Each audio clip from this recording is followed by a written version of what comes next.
Kebutuhan penyidikan ya. Ya, jadi bukan dari kami, tentu dari penyidik ya. Kebutuhan untuk melengkapi berkas atau memperterang peristiwa pidana. Jadi kebutuhan penyidikan itu, rekonstruksi. Jadi penyidik lah yang berinisiatif.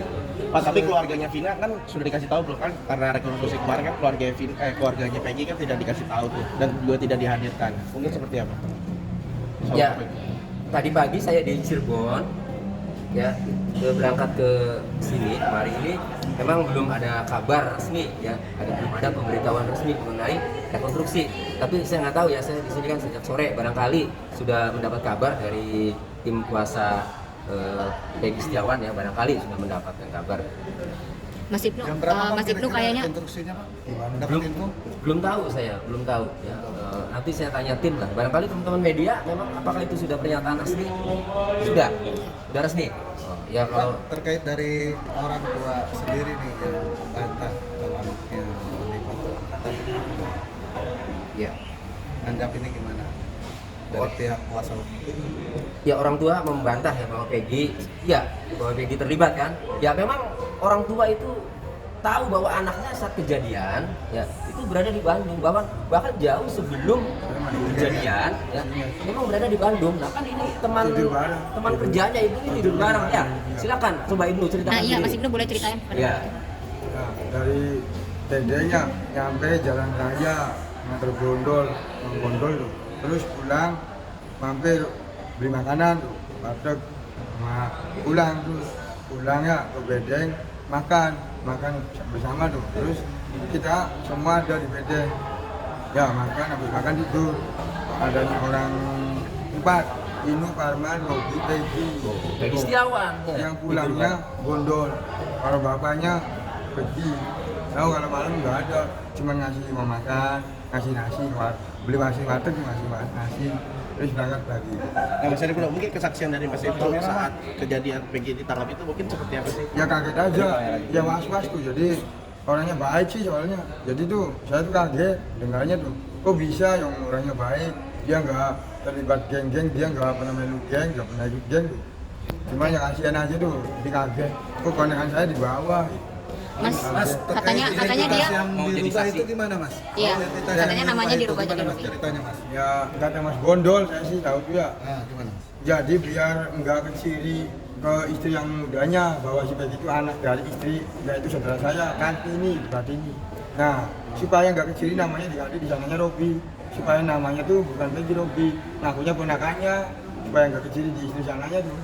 Oh gitu. Jadi alasannya. bapaknya Peggy itu Kameranya Pak, kamera. Iya. ya, jadi bapaknya Peggy Setiawan itu Iya. ya kan masih punya istri, masih terikat perkawinan tuh di Cirebon, Ibu Kartini yang Saudara muncul saya. kan. Nah, kemudian di sana itu punya istri lagi. Nah, karena masih terikat perkawinan kan nggak cerai, jadi dia tidak mengaku punya istri sehingga anaknya pun si Peggy itu Iya. diakui ponakan. Ponakan, nah, Itu aslinya ponakannya sebenarnya. itu saya.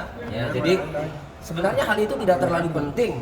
Contoh begini, kejadian seperti itu kalau tidak ada suatu peristiwa kan tidak jadi persoalan. Ini persoalannya ada peristiwa, kemudian dicurigai gara-gara ada ganti nama, kemudian dicurigai, dikira takut, ya dikira karena kabur menyembunyikan nama apa. Iya. Sebenarnya tidak. Iya. Ya sebenarnya tidak. Itu sejak awal itu sebenarnya kalau menurut keterangan bapaknya itu. Jadi sebelum kejadian itu ya jauh memang karena tadi tujuannya untuk tadi menyembunyikan ke istri mudanya itu kan ya. Jadi sudah dilakukan ya seolah-olah ponakannya itu, dan itu jauh sebelum kejadian itu sebenarnya. Itu ya. Dan Peggy juga didukung 64 pengacara, mungkin seperti apa nih, Mas Tony? Iya.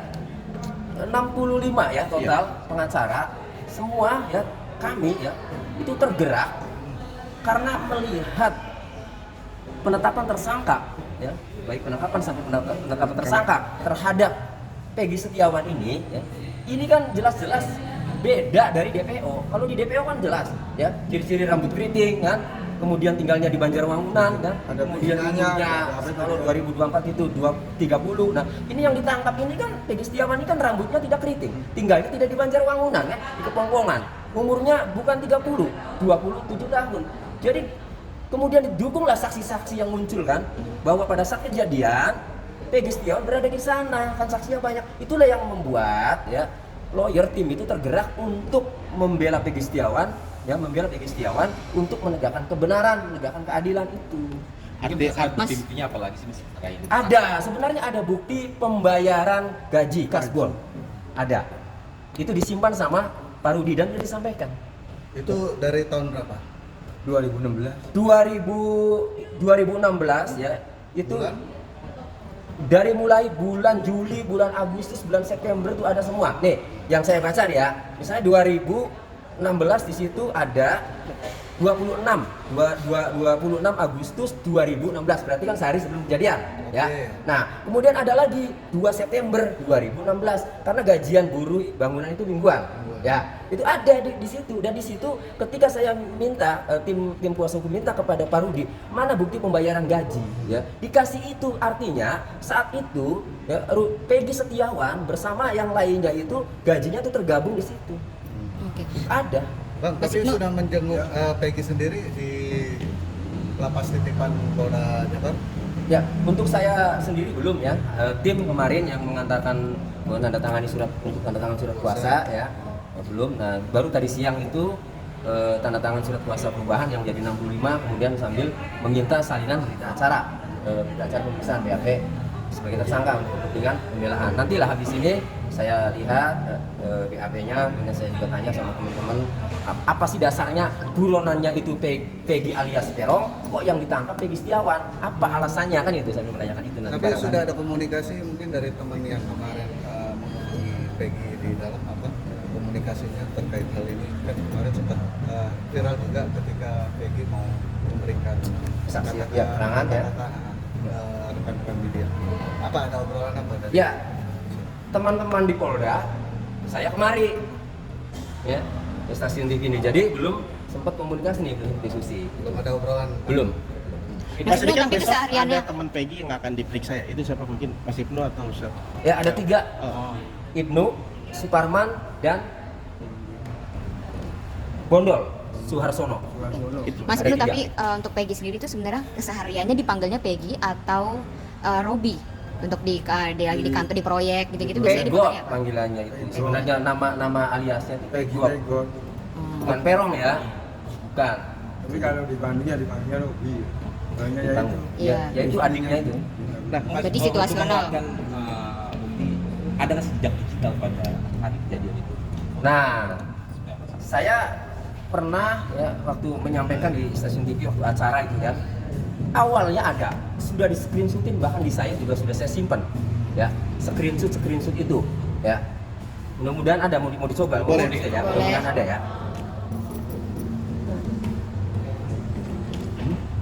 Mas Ibnu kecewa nggak pas dengar ini, kan kabarnya kan dia pertama kali gitu dengar Peggy Setiawan ditangkap, itu sempat kaget dan sempat nggak percaya nggak? Kaget dan nggak percaya dan kecewa. Di HP juga ada.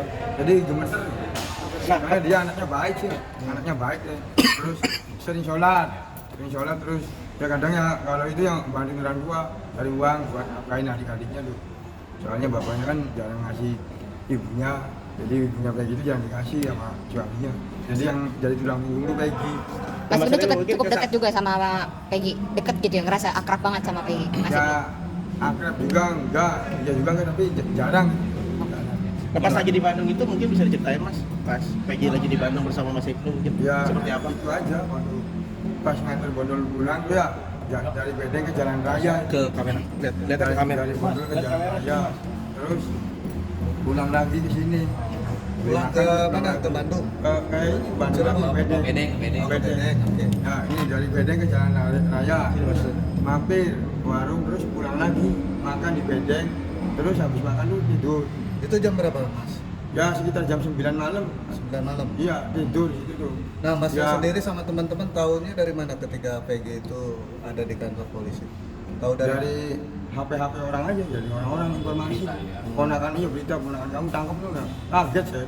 Oh, berarti itu di Bandung itu tahun Kaget, yang pas di Bandung itu tahun berapa? tahun 2016. 2016. 2016. Itu masih kerja jadi kuli Iya. bangunan. Bang, boleh tunjukin Bang? Kalau kesininya Mau. tidak tahu, Oke. nggak ada. Mau Masih saya ada. tunjukin, mau saya bagi aja. Tunjukin aja, boleh, Bang. tunjukin dulu. boleh. Jadi ini ada beberapa ya teman saya yang sudah screenshot ya. Di gini Pak, di gini Pak. Ya. Dibacain sekalian, Bang. Ya. Maaf. Ini 12 Agustus 2016. Alhamdulillah nyampe. Ya, nunggu jemputan lama bingit ya. Nih. Kemudian bismillah 12 Agustus nih ya. Iya, iya. 2016. Bismillah OTW Bandung. Gewek kan kiat teteg ya. Nah, Itu bahasa Cirebon. bahasa Cirebon. Jadi sendirian juga berani lah kiat teteg ya, sendirian juga berani ya. Nah, terus Nah, kemudian di sini ada nih ya 17 Agustus 2016 ya. Kejadian itu 27 Agustus ya. ya. Di sini mengais rezeki di kota orang ya. Nah, ya. Nah kemudian di sini apa ini Dirgahayu. Ini ada nih yang komentar. Lu di mana kan gitu ya. Nah, ini Peggy Setiawan ya. Gua di Bandung, Lip. Ya, ada tuh di sini kan. Nah, ini yang mendekati nih ya. 24 Agustus 2016. Ini mendekati kan? Ya. Lupa suasana kampung halaman. Artinya kan dia merantau. Kan gitu. Kemudian 1 Septembernya nih setelah kejadian ya. Ya Allah, saya nggak tahu apa-apa tentang masalah ini. Kenapa saya kena getahnya? Cobaan yang Engkau berikan begitu berat. Ya Allah, ini setelah rumahnya digerebek itu. Ya. Nah, ketika saya menyampaikan waktu ada acara debat di salah satu acara di salah satu TV, saya menyampaikan bahwa kok Facebooknya Peggy Setiawan hilang. Kan itu. Nah, setelah itu kemudian beberapa hari kemudian muncul lagi. Tetapi kayaknya profilnya berganti muncul lagi. Nah, artinya ya saya nggak tahu ya. Tetapi ini dari jejak digital, tadi kan menanyakan jejak digital. Ini jelas 24 Agustus ini lupa suasana kampung halaman. Jadi Jadi dia lagi merantau. iya lagi merantau. Rantau di Bandung.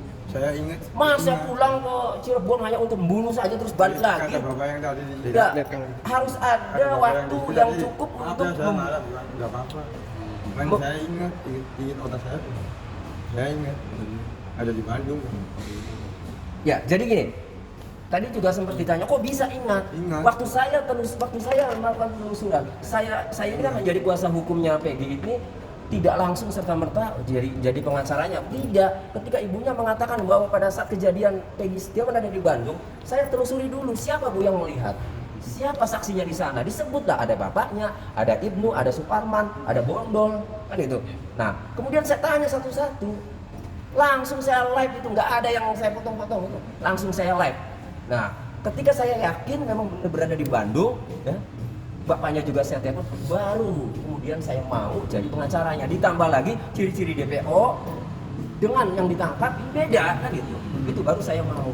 Itu. Nah, jadi jejak digital ini ya kembali ya.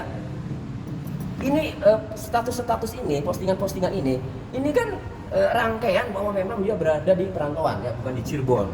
Dan untuk membunuh atau melukai seseorang itu kan harus ada peristiwa, harus ada kejadian yang membuat dia merasa kecewa, yang membuat dia merasa kesel. Berarti harus ada interaksi terlebih dulu, misalnya bergaul di situ kan. Wong kesehariannya aja dilihat di sini di jejak digitalnya itu di Bandung menjelang kejadian, betul nggak? Kerja Gitu. kuli. Itu. Sampai kapan Bang Peggy si Peggy ini masih main Facebook? Terakhir main Facebook itu Boleh maju. Abang boleh ke sini. Nah, agak mirip. Nah, sini. Soalnya kameranya di sini. Dia DP mana? Gitu aja. Oke. Terakhir kapan Bang? ini ada yang sensitif video udah masuk tapi ada media lainnya logonya ini nggak enak. Oh, oke. Iya, iya kadang sudah ada yang bikin video ya kayak gini kan. Oke. Bang, Bang, kebiasaan yang Mel gimana bang? Tadi bang. Iya. Mel. Nah, Mel ini luar biasa. Saya juga kaget tadi ya. Kok tiba-tiba Mel bisa ditampilkan ya tadi. Nah, ini berarti karena dia mengetahui sampai menjelaskan secara detail ya mengenai peristiwa.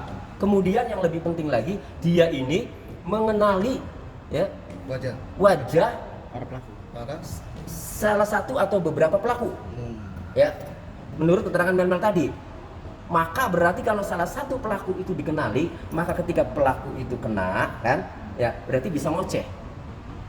Lalu ditanya tadi itu, ya sama host, yang ada dalam tahanan yang sudah menjalani pidana itu, ada nggak yang dikenali? Ada. Berarti kan benar tuh. Nah, hanya tinggal satu. Saya butuh Peggy Setiawan. Ada nggak? Lihat nggak dia? Karena saya tidak bisa mengakses dia, maka saya minta kepada Kepolisian Daerah Jawa Barat, Polda Jawa Barat, tolong segera periksa Mel untuk mengungkap kebenaran, karena dia tadi tampil ya di acara tadi ya, mengaku berada di lokasi kejadian dan mengaku mengenali beberapa wajah pelaku, termasuk yang sudah menjalani pidana itu.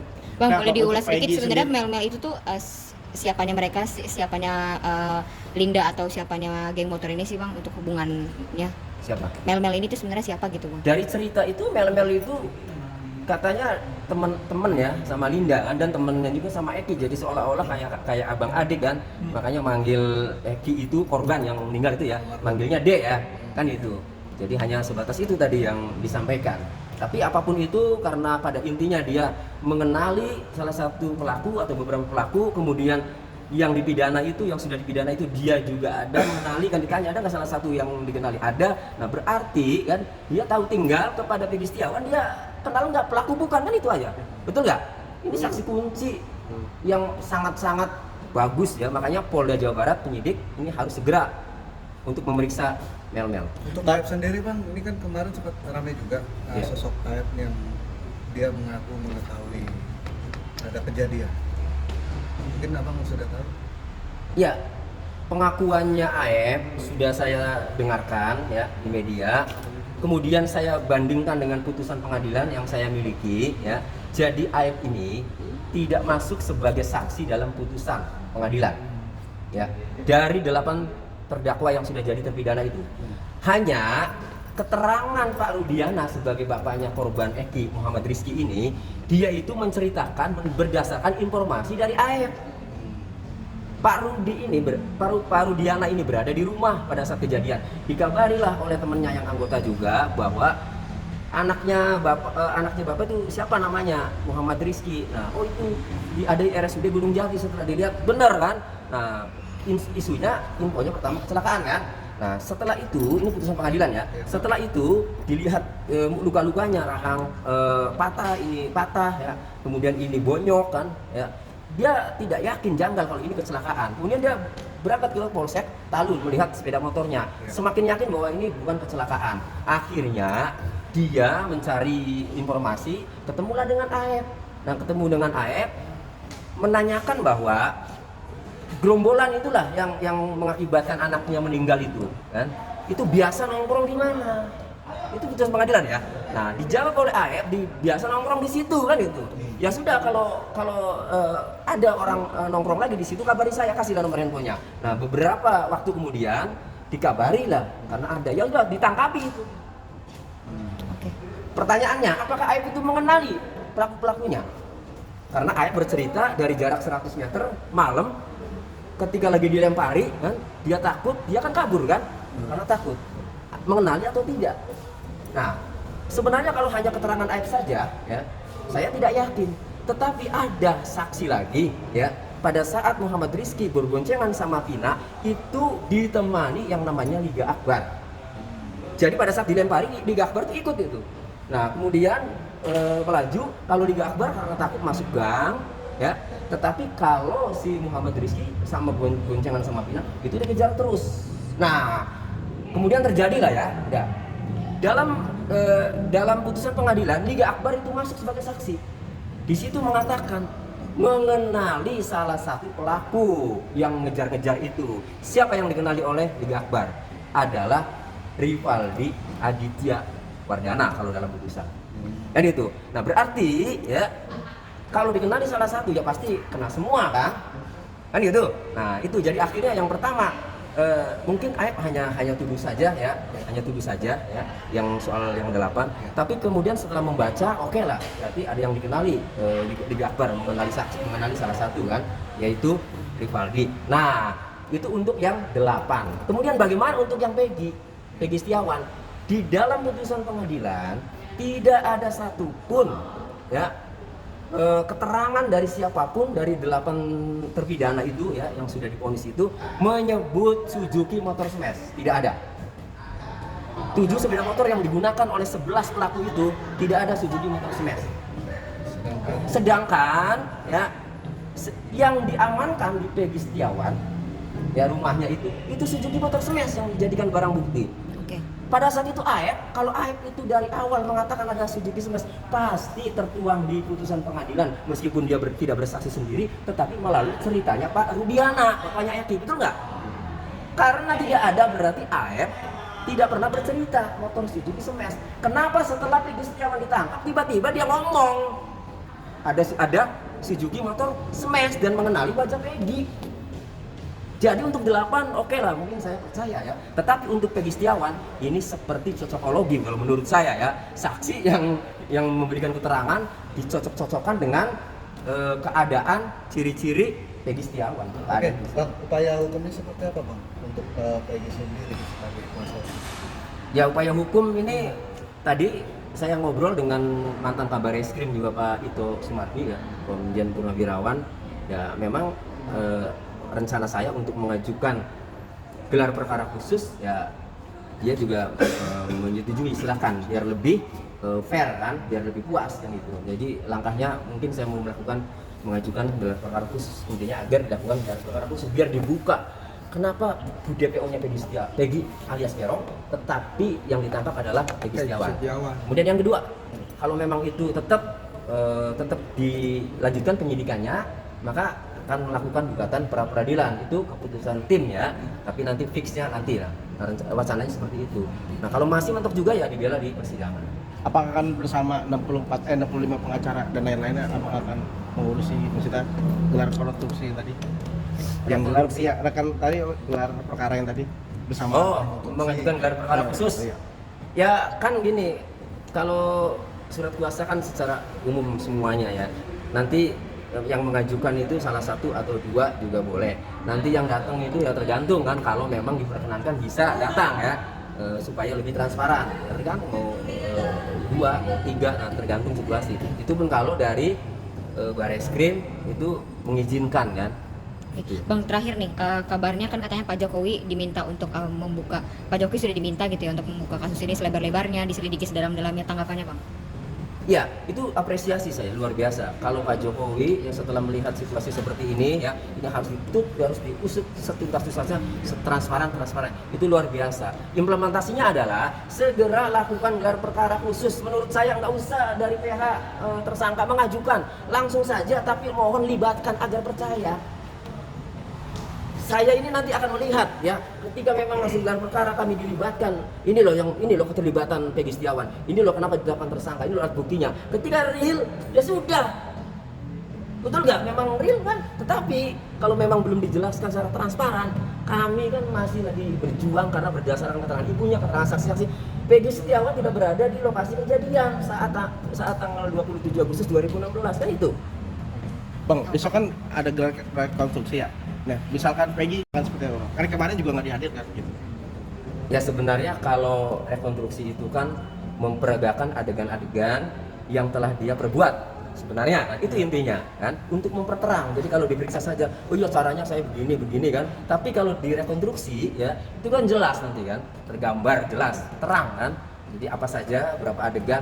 Nah kalau tidak dihadirkan, lalu bagaimana ya bisa memperagakan? Kalau orang lain yang memperagakan peran pengganti misalnya, itu tidak fair, itu malah subjektif disuruh penyidik. Jadi harus dihadirkan. Kami ingin menonton bagaimana Peggy Setiawan memperagakan adegan-adegan tindak pidana itu. Oke.